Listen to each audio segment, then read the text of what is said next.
Silas's New Home, Part 3. The old log shimmered with a soft, golden light. Silas and Hazel watched it, their little noses twitching. It was a new kind of magic, different from the forest they knew. "It is not a log," a deep voice rumbled. Kame, the wise old turtle, slowly moved closer. "It is a door, a secret part of the forest." Hazel and the other squirrels chattered with worry. But Silas remembered his own journey. He knew that new things could be good things. He took a deep breath and stepped forward. Kame gently nudged the shimmering log with his nose.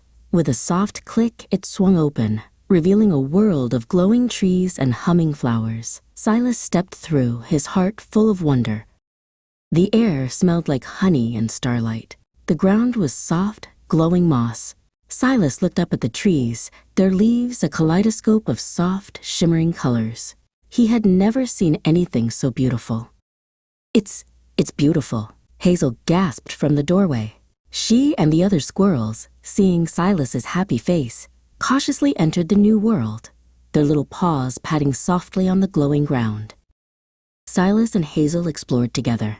They found berries that tasted like sunshine and nuts that sparkled like tiny stars. Every new discovery was more wonderful than the last.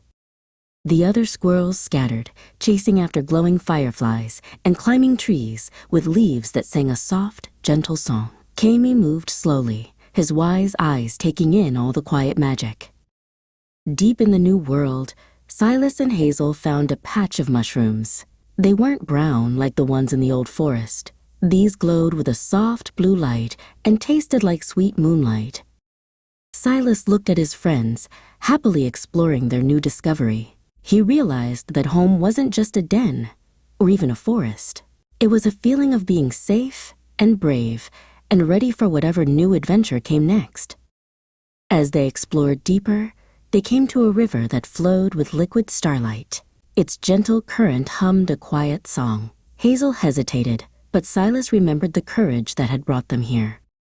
Taking a deep breath, Silas led the way, and they carefully hopped from one glowing stone to the next. On the other side, the trees were even taller, and the air hummed with a joyful melody. This was their new home, full of endless adventures. Silas and Hazel, now on the other side of the river, noticed a small, glowing light flickering in the distance. It wasn't the steady glow of the forest. It was a soft, sad pulse. "What is that?" Hazel whispered. The light seemed to be calling to them. It was a new kind of mystery, and Silas felt a familiar pull of curiosity, just like when he first saw the log door. They followed the light, their paws patting softly on the glowing ground. It led them to a small, hollowed-out tree stump. Inside, a tiny, shimmering firefly was trying to glow, but its light was very dim. The little firefly looked tired and sad. Its wings were drooped, and its light was barely a whisper. Silas knew they had to help. He looked at Hazel, and she nodded, her eyes full of determination. Silas and Hazel knew they had to help. They gently spoke to the little firefly, telling it not to worry. The firefly's light flickered a bit brighter, as if it understood. Just then, Kame arrived, his wise eyes taking in the scene.